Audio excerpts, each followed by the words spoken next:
I can take them. Well, I know if I'm taking something or taking them, they want them.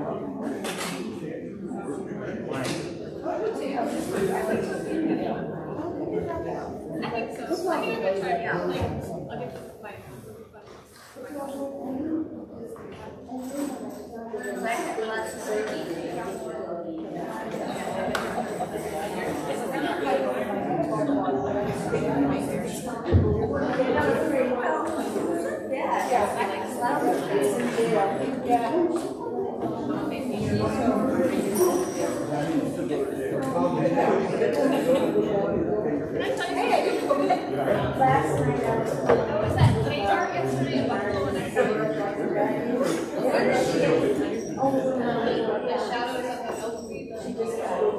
Anyway, who was a young man and I started thinking, I just thought it was like the one at the I can take care of that.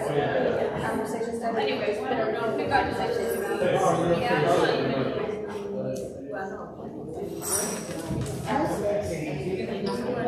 For me. I don't want to diminish it. My son and I, we said everything before we came here today. We don't have to join this tomorrow,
some of the conversation that we had when you were playing Monopoly here really struck a interest for us to get into talk, which is about the way that we learned in school. You know, it's a lot, probably not a lot different than the way, for instance, Angel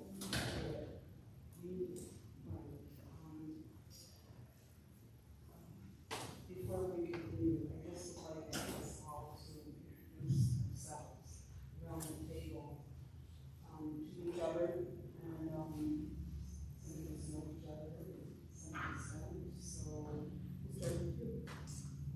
Peter Jemison, member of the Seneca Nation and the Herring Clan. I'm the manager of the run. My name is Angel Jameson. I am also Senator Aaron Glenn. We can't hear. Can't hear.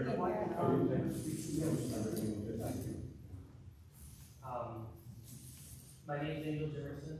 I am also Seneca from the Aaron Clan, and I am the production manager of the Hearing My Way project. I'm Laura Jorson, also Seneca Aaron Clan. I'm Becca Stormrider. I am Symphonian Chair. Hey, I'm Pete Bill, I'm Kia Aaron Clan, so that Aaron Clan, no others are not very common. And I work in Buffalo at Native American Community Services. And I'm Jeanette Johnson. I am Mohawk Snipe Plant, and I'm the program director for the Friends of Ganondagan. And I guess as program director for the Friends of Ganondagan, you know, a lot of things we discuss a lot, and it's our, you know, it's up to us to start to figure out how to educate about our own people. And so one of our discussions at the table a little bit earlier, we started talking about textbooks.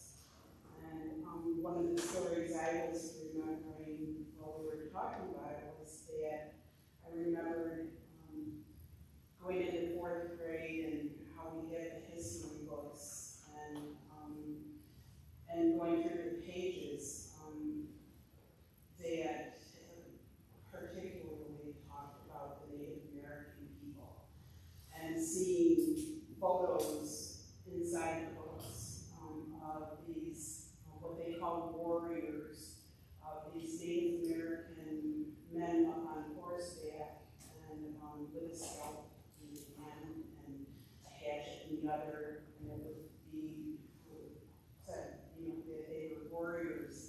And then there were other photos that I didn't understand, and of course we learned about them. But much of what I learned about at that time was not true, come to find out, because I learned a whole lot more as an adult and coming to Ganondagan. But one of the things that happened was that in those history books, and as someone who was young, and I remember my mother always telling me that I was pretty lucky because the rest of my siblings with dark hair, straight, and they looked very Native American. She said, "Well, you're lucky. You're going to be able to go through life like this," and which meant that, you know, people wouldn't notice me as much, and I wouldn't get as much, you know, ridicule or pick on, whatever. And right, wouldn't face the racism part. And yeah, and I guess she must have thought that I would get some kind of privilege, and I suppose I kind of did, you know, like as I was going through, and as opposed to my sisters. And but I remember the one thing that I felt like I was lucky about was that I had asthma when I was young and allergies, and whether you feel that was lucky or not, I did, because when it came to my history book in school, I could go ahead and see what the teacher was going to be studying the next day, or you know, was going to be teaching us the next day or the day after, and I could go home and I could fake an asthma attack or allergies and find out I was sick, so that I didn't have to go to school. And that was, you know, the way that I got out of school, not into my class, because I was also very shy, and I didn't want anybody to pick on me. And I learned that in school, that once the teacher found out that I was Native American, you know, as she asked me, you know, she said, "Oh my God, I can't believe that, you know, you're Native American." And then I just kind of like, so, you know, I grew up in Rochester, and, you know, like everyone else, I was learning what everybody else was learning at that time. What was different in my household was that my mother spoke the Mohawk language fluently and with our relatives, but it was also a language that I thought everyone else in their own homes had a language, because when my mother and my aunts would speak Mohawk, and then we come in because my mother didn't teach us, what would happen is that we'd walk into the room and my mother they would immediately change, and they'd start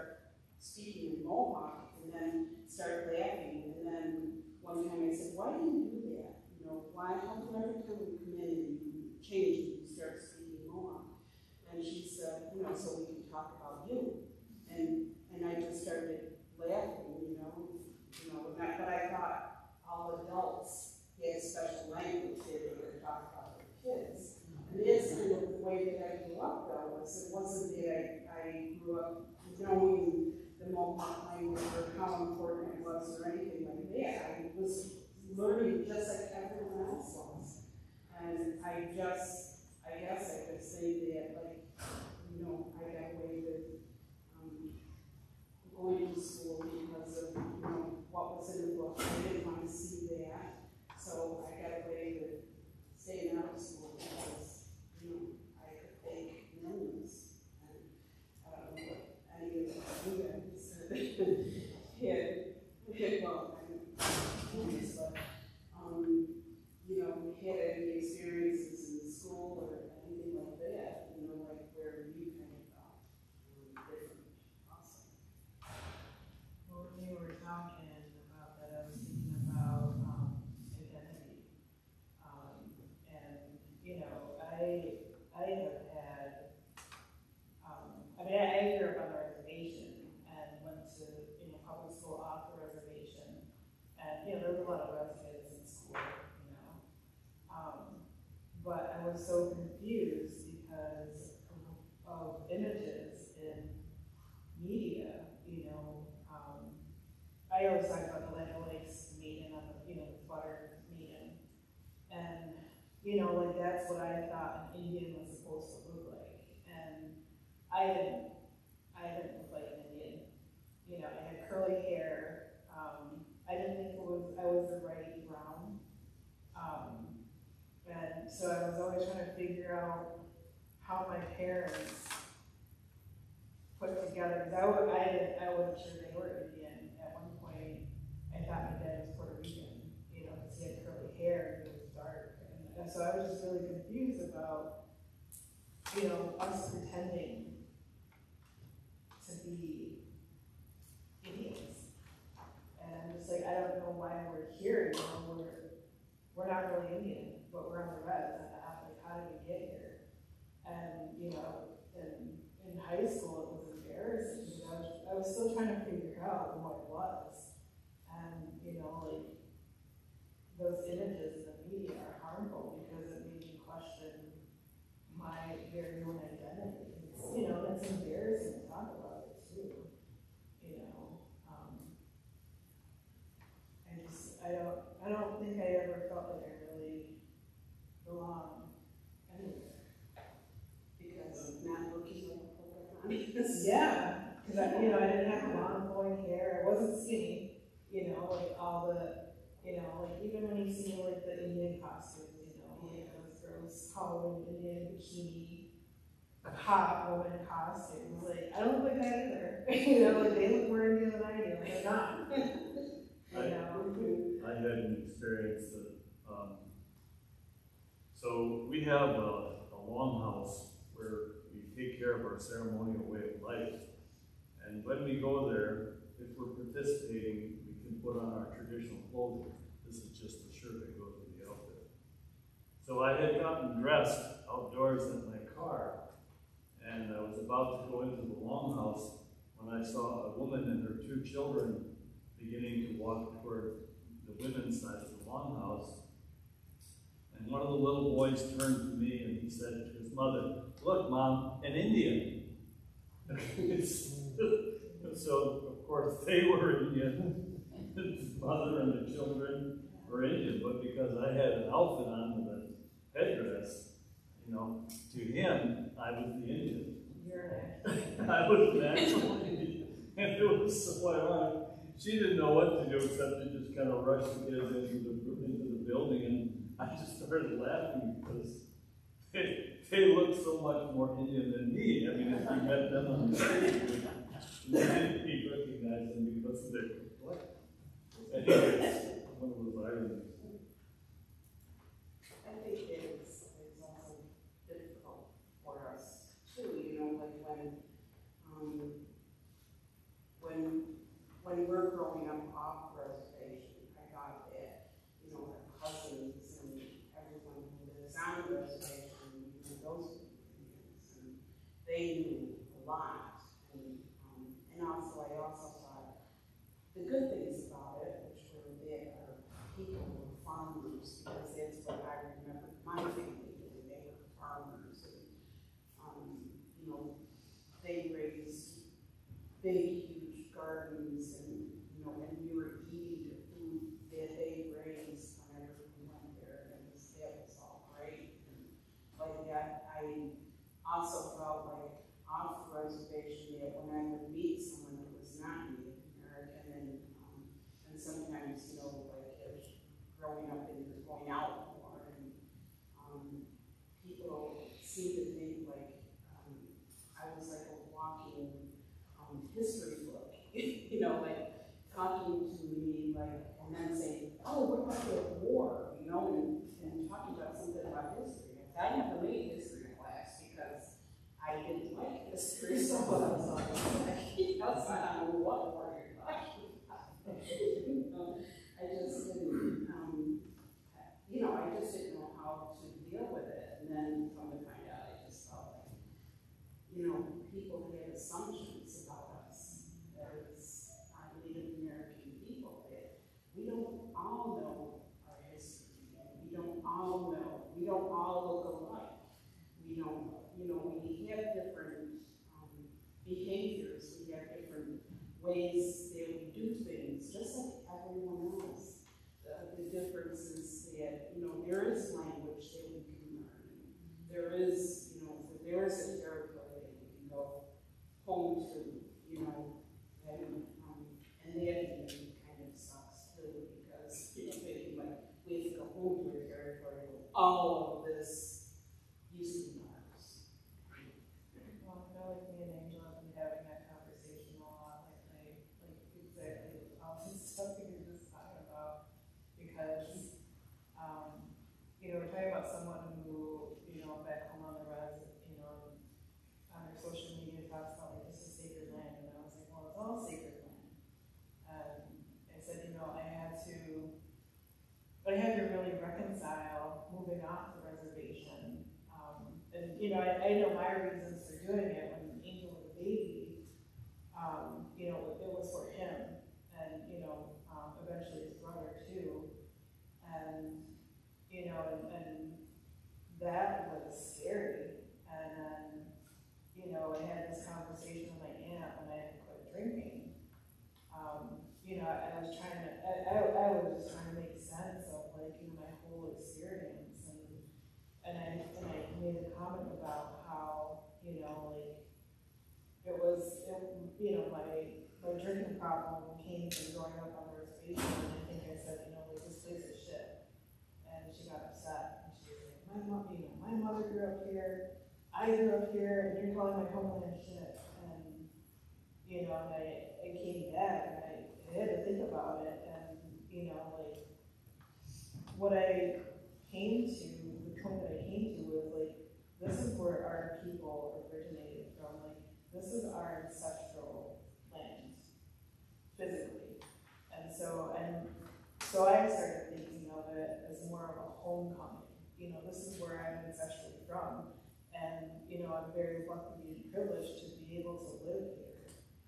And then I had to have a conversation with her about, you know, like, you know, I said, you know, well, I just recently quit drinking, and I had to kind of figure out, like, you know, all that stuff, you know, like untangling everything. And then, you know, me and Angel talk about, you know, how he grew up off the res, and, you know, like what that experience is like. Well, there's such a disconnect for me, because growing up there was being here in Baker, living in a place where I was surrounded by our history and where our people originally came from, and then to go back home and visit family, and it was just a completely different environment, a completely different energy and atmosphere, and they knew like their songs and their dances and like our ceremonies, and I didn't really have that much knowledge on that, but I knew where it all came from, whereas they did not. And I was able to see the different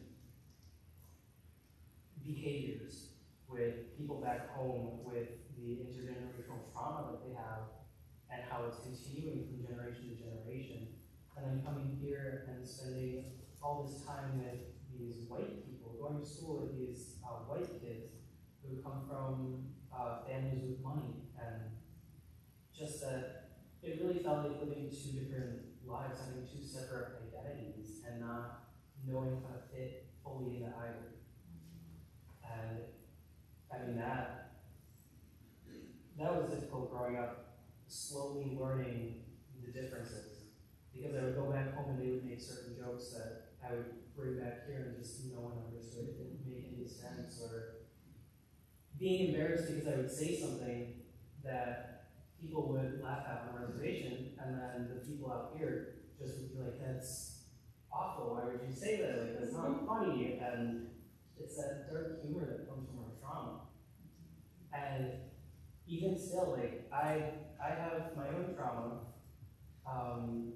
and because of that, I have a hard time reading the room. I have a hard time having conversations. I have a hard time reading other people. And I'm still, to this day, finding those things where, like, I'll say something and someone will kind of look at me weird. And I have such a hard time figuring out why. Like, I don't understand. I said this to, like, this person and it was fine, it was funny, it, like, made sense, and now these people don't get it. I don't understand where it came from, like, where's the root of it. Having to analyze every single thing that I'm thinking and saying to people and the behaviors that I'm showing people. It takes a lot of analyzing, it takes a lot of energy just to be around people. And I found myself secluded a lot. I don't like leaving my house often now. I don't really like going to the grocery store. I don't like going to events. I don't like interacting a lot with people because it takes a lot of energy, a lot of thought to figure out how to fit in here. How am I going to feel comfortable in this space or this space? And that overanalyzing. Kind of similar to the beginning of what you were saying about having those two different kind of identities and figuring out where things all fit. I come from the people with no reservation. There are no reservations in the state where I'm from. Up until last year, there were no recognized Native nations in that state. So it's a lot different. So there is no res to go back to, but there is homes, there's communities, some places where nobody ever actually moved, just the state took away the status of the people. And so you can go to different farms, you can go to different communities and meet with people. And for me, what was different was growing up here. I grew up watching Haudenosaunee culture, and even though, you know, a lot of people were learning it right along with me, when you're going down south and you have people who are literally trying to pick up the pieces, trying to rebuild languages, trying to rebuild ceremonies, because it was all erased away. So being down there and just seeing, it's that, you know, trying to respect all the work that's going on, but also it just feels so different than being up here. And trying to figure out where you fit in both.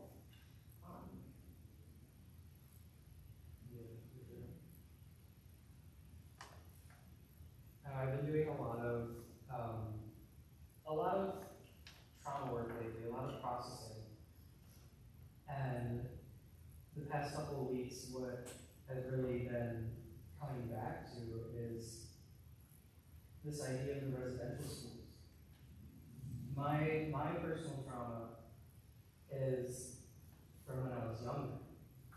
And to think that that traumatic event that happened to me was caused by someone who must also be hurt, who's also been through a similar experience, to make them believe that what they did to me was okay. And to not really think about it in a negative way. And so then who did it to them? And then what happened to that person? And then the one before that. And this is a line of Native people that in my thoughts I'm drawing back to, and it all just goes back to residential schools. The way they were treated was passed down, and years later is still continuing.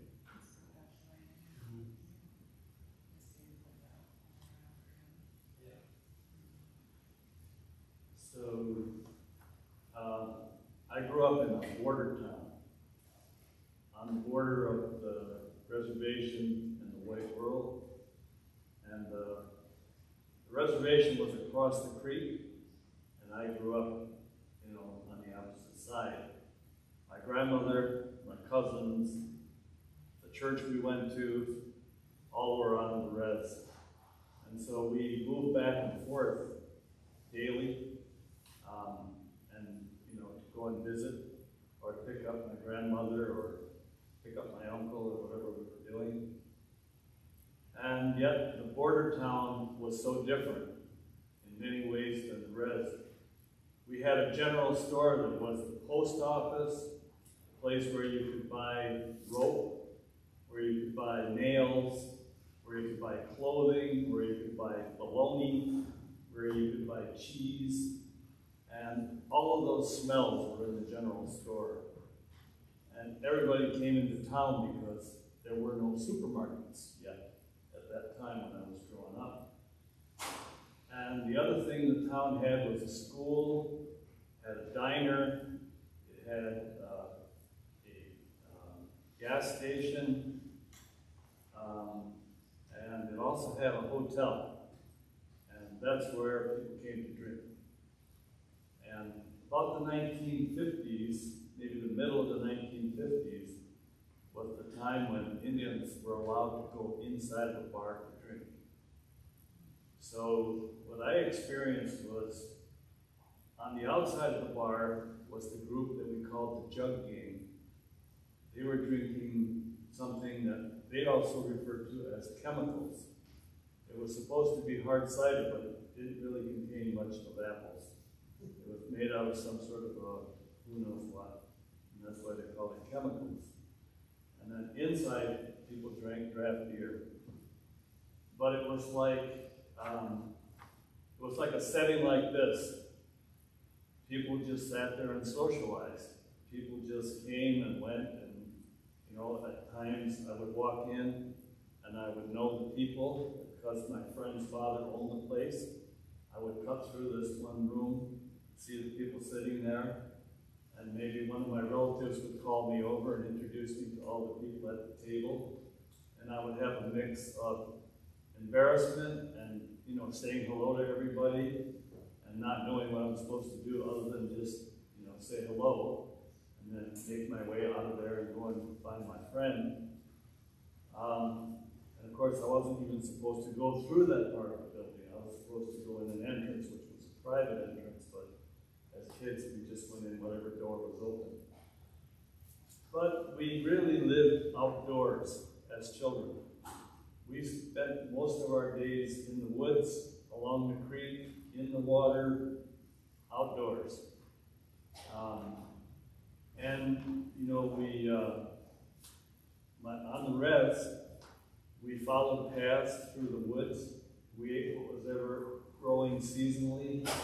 We ran along the side of the creek. We made things out of clay. We ran foot races. We just literally lived in the woods. And that was, you know, that was kind of like, that was life. And at the same time, when I got to about 7th grade, the school centralized. And for the first time, all the different rural schools, we were brought together in one school, one centralized school. And now, we met all the kids from the white town, the big white town. And we came from these littler communities.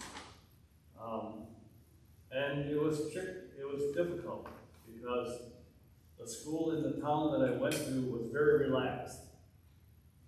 Like I said, we were outdoors. We would spend as much time outdoors as we spent in the classroom some weeks.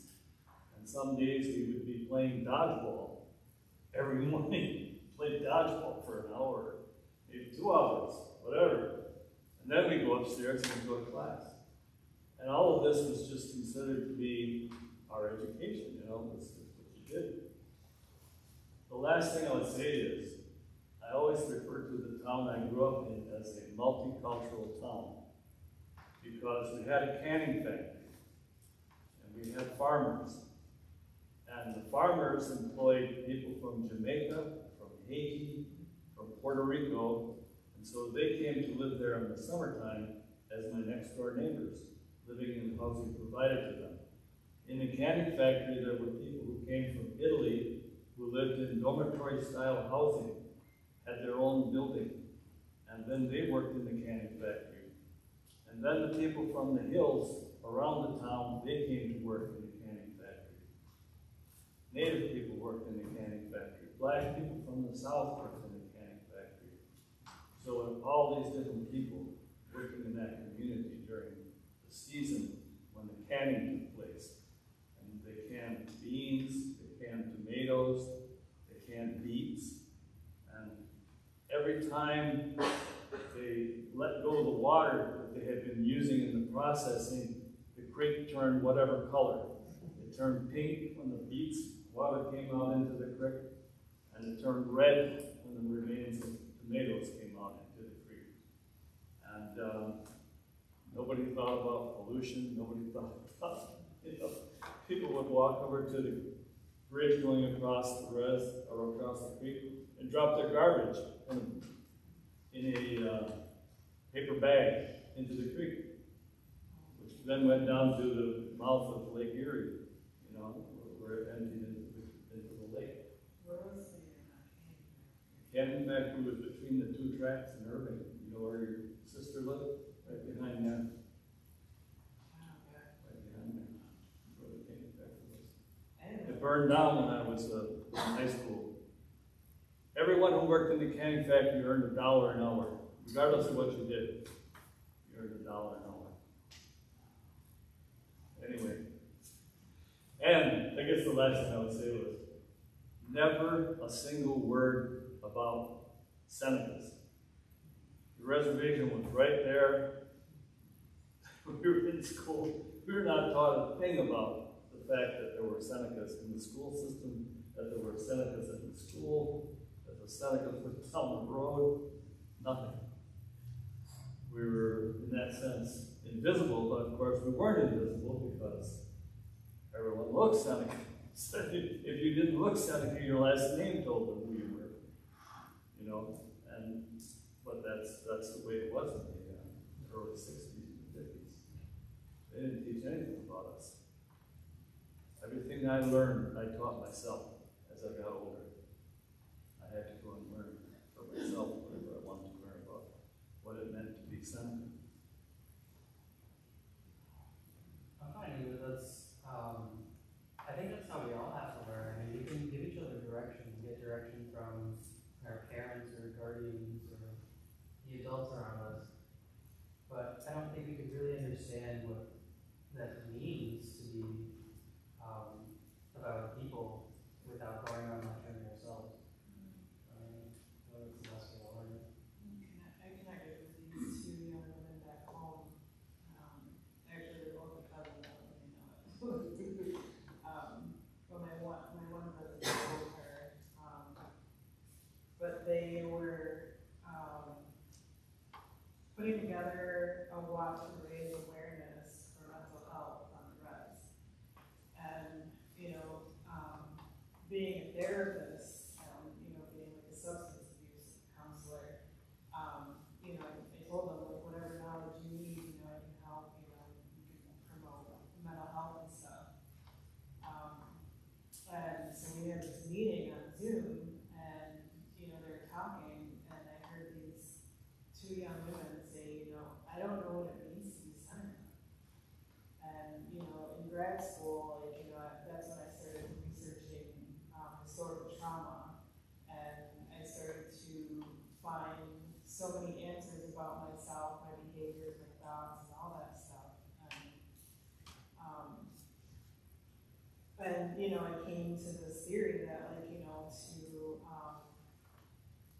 we have to find our identity. We have to form our identity because, it was taken from us in the boarding schools. And actually this morning I was thinking about it, and I was like, would that make the U.S. government like the first step, like identity thieves? Like, our identity was stolen.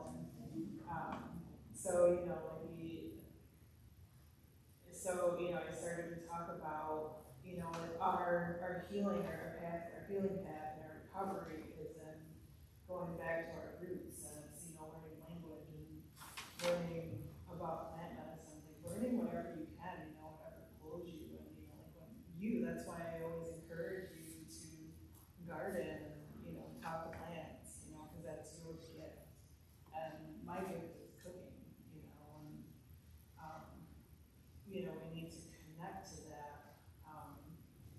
You know, because I think, you know, we talked about identity and, you know, what does that really mean? And it's, you know, I think it's a big theme, that we confront on different levels.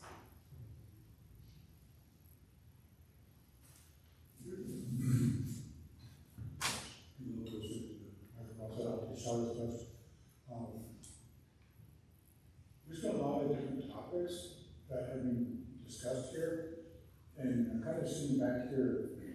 First, I'm trying to remember what this event is. It's called racism in Native Indigenous peoples. So that's one element. And then we're coming in here to play Monopoly, and it's been decades since I played Monopoly last, and I never really thought about it before. You know, like how we put the different rules in here. And then here, you know, the table here, we're talking about identity, where they belong, things like that. So, and we started out, as you know, with our Ganondagan REC that we shared at the beginning. So I'm sitting back here trying to put all these pieces together into some thoughts I wanted to share with you, because there's so many different things that have been addressed or could be addressed. And so one of the things that we were just talking about now was like the idea of where do I fit and where do I belong. And being commuted, your laws are land based back in the 1790s. So since 1790s until about 10 years ago or so, maybe a little bit longer, we've been referred to as the homeless commuters. So we had no land base to go back to. Some of our people, in the time of the American Revolution, went out to Canada. So there's a lot of commuter people up there. Some people went further to, there's a group of Seneca Cuba people out in Oklahoma.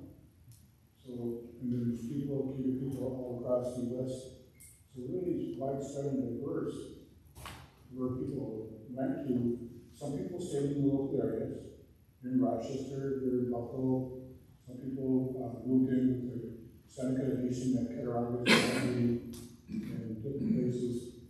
But all this time, being known and referred to as homeless, as a nation, as a people, something that underlies this whole thing about monopoly and game that we play. Because when we started out with our Thanksgiving address, and we kind of talked about this as well, where we live on, if we live on territory, or do we live in the city of Rochester, New York City, wherever. One thing I've always been taught is that no matter we go on our Mother Earth, we're connected. Because the longhouse just doesn't end at the door of the longhouse. The longhouse is a sky, is all the land, is all of our people. So it isn't just one place, it's creation is everywhere. It's each one of us. So when you start out with that Thanksgiving address, and you say that we are connected to another earth, we don't own the earth, we belong to it. You know, we don't. So, and that's what really struck me about this game of Monopoly. Because here in Monopoly, it teaches young kids, taught me, many of us might have played, the whole idea of individual ownership of property and accumulation and wealth and intergenerational things. I was player number 2, so I had to play, I was yearly broke. I didn't buy anything and I didn't go anywhere around the board. Because partly because of those rules, but that's so much real life for so many people. One question I had about, I didn't ask it, I didn't say it, but what about homeless people? Because this country nowadays has more homeless people than has ever been. And not that they're doing anything wrong, some people have issues with addictions or whatever else, or trauma, but other people who are homeless have medical issues. You know, you look at the cost of any kind of surgery now, you know, we talk about $20,000 for a little simple routine procedure. So that, you know, the whole medical field is another part of that problem. But when we look at the ward, that's what I thought about, because I've been homeless in my time. I had about a year and a half, 2 years before I get back to the state. So I know what that feels like. I also, in the game, have a decent amount of money, I think, and I've been through that as well, is how can you know, when in the game, when my little piece, I think it was a duck, when I ran in a boardwalk, the place, the two richiest places, I kind of made a joke that, oh, they're looking at me, or I don't belong here, I don't feel safe here, or I don't feel welcome here, because I don't have that affluence. And this is, I'm talking about the game, but transferring it to real life. I may not have that affluence, I may not look like anybody else who's in those buildings, who owns those buildings. I think of my friends, my relatives at the Shinnecock Nation territory out on Long Island, the Okeechobee, and all the folks up there. Because on Long Island, Shinnecocks, they're out there in ancestral homelands where we've always been. Yet, when we think of Long Island, east of Long Island, it was the Hamptons too, which are the very middle, wealthy, 1%ers, and the way they're treated, the way by those 1%ers, the rich people, is that we are here now, we have these lands, we have the golf championship on your Shinnecock Hills where you buried your ancestors, you have people play golf in there, but what are you people still doing here? That's the way they're treated by many of the people, not everybody, but that's how they're treated a lot by the people who live around. So when you think about, you know, of the game, home ownership and things like that, my nation being so, losing my nation, I just think about the game and what it teaches, because the idea of having anything to do with people's ownership, when we look at the word historical trauma, the phrase has been said a few times. So when we look at how many historical traumas have been, we talk, you know, people talk about residential boarding schools, which is huge. There's a documentary in the book called Doctrine of Discovery that goes back to the year 1452, and how that is still impacting Native people to this day. We're still very much living under that Doctrine of Discovery. We talk about mental health initiatives. Who do we see? Where do we see ourselves? When I was growing up in California, which is another consequence of the residential boarding schools, whole other story. But I used to watch cartoons, Bugs Bunny and stuff like that. Always and old cowboy and western movies. And there's always the Native people who they're scoundrels or the bad guys, you know. In Bugs Bunny, we have this episodes where he has Elmer Fudd, Elmer's slow, dim-witted, talks funny, talks always stupid, and Bugs always maneuvers in mental situations. And then there's other episodes where there's a character that's got darker skin, long hair, carrying tomahawk, hanging on his face, leggings, moccasins, and things like that. And apparently, the other character is an Indian. Same kind of characteristics, slow, dim-witted, Bugs always maneuvers them. But there's a major difference between those two characters, because we never think of Elmer Fudd as representing all white people. But we look at that other character, and subconsciously we can say there's an Indian. He talked about that. You know, every one of Longhouse ceremonies. And no, there's an Indian because he's wearing a ribbon shirt. No. But that's what we get a lot of times where we get those images. Native and non-Native people. And the reason I bring that up is in my own journey. Like I said, I grew up in Southern California, and at one point, my grandmother and her husband at the time took me to the Grand Council meeting at Ganondagan. So all the chiefs were there. It was the first time I ever been to Longhouse, anything, any kind of ceremonies or things like that. And I was so proud and excited to be there. And I know what it was. It was the leadership of all the Confederacy coming together. And when people started speaking, of course, it was in Ganondagan language, or language that people were saying. I used to be ashamed of saying this, but now I understand it, and I can share it more freely. When I heard my own language speaking at that Grand Council meeting, a little piece of me felt ashamed, because I felt the people who were speaking native language sounded dumb and stupid. And I never understood how that, these are my chiefs, these are people I've always been told and taught to respect and uphold. Yet, why am I feeling like this? I never told that to anybody. I kept that inside a secret. I just never said that to anybody. Many years later, I was at University of Buffalo.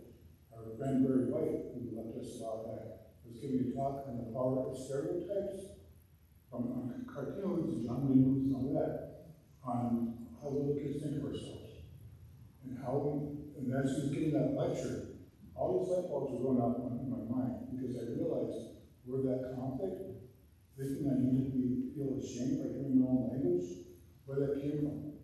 Because it did come from his Bugs Bunny cartoons. It did come from those old John Wayne movies. And I see these, they're still showing these pictures from the Pocahontas and all those kind of movies. Those either romanticized images of Native people, or portraying us as alcoholics and drunks and stupid, or as uncivilized or wild and savage, or something super mystical, like a lot of horror movies, science fiction movies, are based on because there's an Indian burial ground somewhere in the plot. So there's all these images of Native people.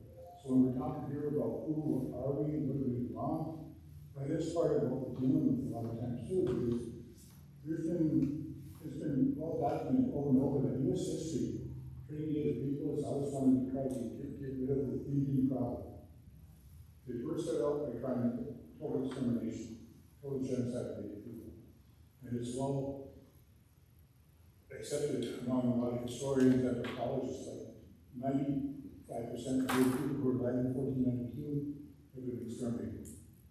And she's saying that in the state that she comes from, there are no Native communities there. Native communities, but nothing recognized, no. So that loss of life has been tremendous over the years. The residential boarding schools who the heck killed the Indians and saved the money, saved the land, horribly abusive of those boarding schools. Not only of the girls, but also the boys.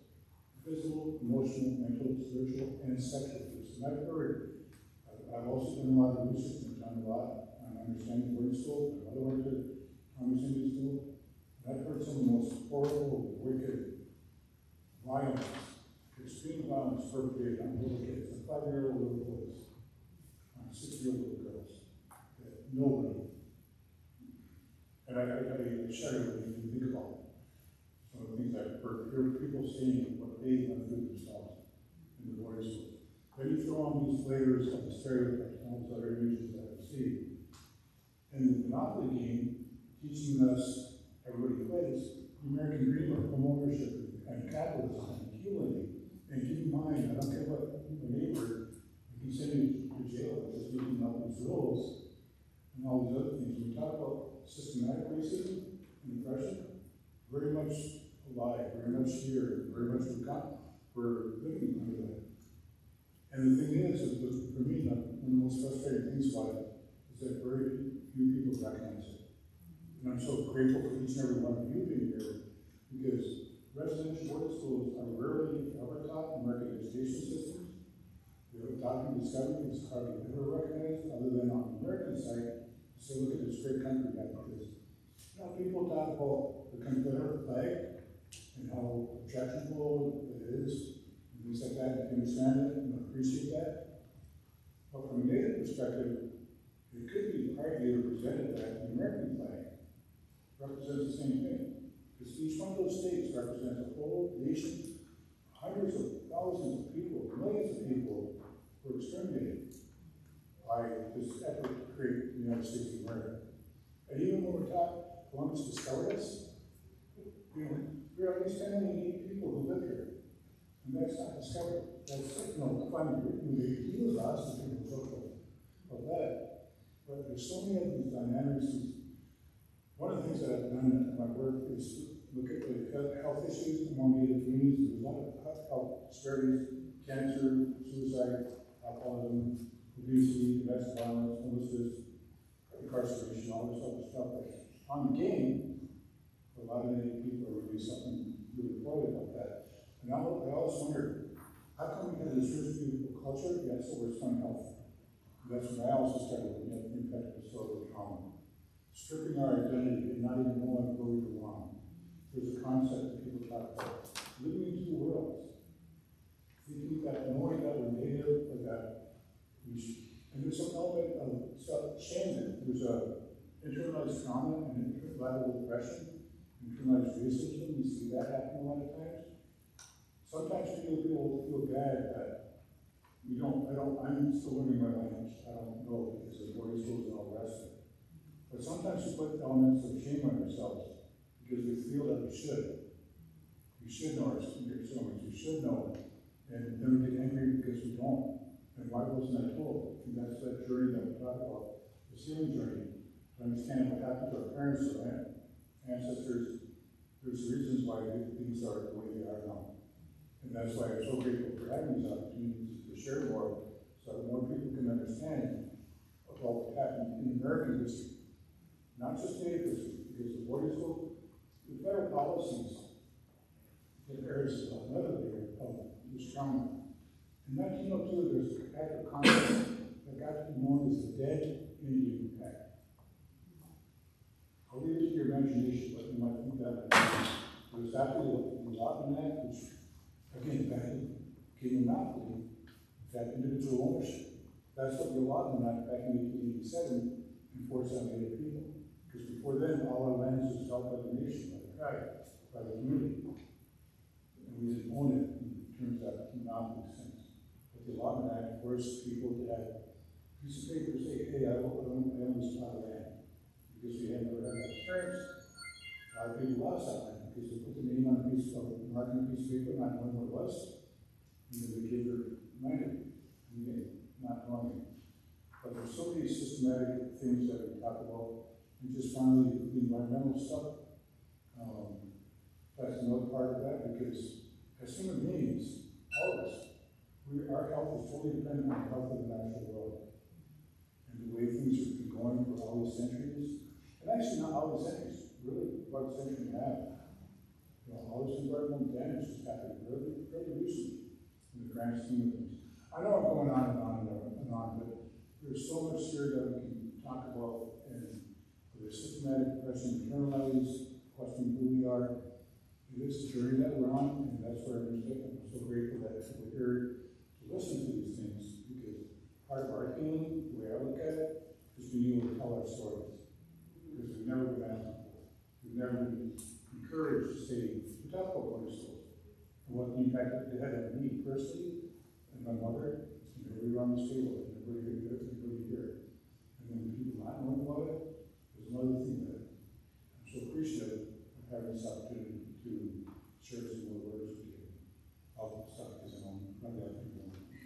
You actually said a lot, and almost all the topics that you mentioned, you could spend a long time on each of them, go more into depth for people to understand us better. And I think that it's important that we do that, and here at Ganondagan is what we try to do. And I guess sometimes I also think like, I don't want to hurt anybody's feelings, but I also get to think like, I also need to think about the educational part of knocking down those barriers, and sometimes it's not pleasant and you're not going to hear what you, really need to hear, and you're not going to like it, but maybe just accept it, and, so that we can, all move on. But it is, it's a lot. I think that, some of those topics we should get on again, more of those events here, and also in Buffalo too, and you guys do a lot of good things there. Conversations like this can be so difficult. Something I've noticed, and I just had an experience recently in the past few weeks. I really tried to share teaching from my culture with people who just really took it personally and were really hurt by it. And I was trying to teach the idea of a good mind, keeping a positive mindset when working with, I work with corn, so working with that, trying to keep the good thoughts flowing so the corn soaks it up and whoever goes to next can continue that cycle. That's a really important practice that I have at work, and I try to keep it in my private life, and it can be difficult, but I make it important to keep it in my work life so that